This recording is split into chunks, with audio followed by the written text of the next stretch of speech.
এই চট্টগ্রামে ইপিজেড আছে এবং এই চট্টগ্রামের বহু মানুষ এই ইপিজেডে চাকরি বাকরি করার মাধ্যমে তাদের জীবিকা নির্বাহ করে থাকেন।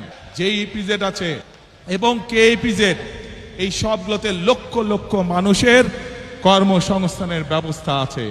প্রিয় ভাই বোনেরা, এই কে ইপিজেড এবং বাকি যে ইপিজেড গুলো আছে, এই সবগুলো আপনাদের নিশ্চয়ই ধারণা আছে কোন সময় হয়েছিল। বিএনপি সরকারের সময়, শহীদ রাষ্ট্রপতি জিয়াউর রহমান এবং দেশনেত্রী খালেদা জিয়ার সময় হয়েছিল। ইনশাআল্লাহ 12 তারিখের নির্বাচনে আপনাদের রায়ে ইনশাআল্লাহ বিএনপি সরকারের গঠনে সক্ষম হলে পরে আমরা এই ইপিজেড এর সংখ্যা বৃদ্ধি করব। কে ইপিজেড এর মতন আরো ইপিজেড আমরা তৈরি করব, যাতে আরো লক্ষ লক্ষ তরুণ সমাজের সদস্যরা সেখানে চাকরি সংস্থান করতে পারে, কর্মসংস্থান করতে পারে।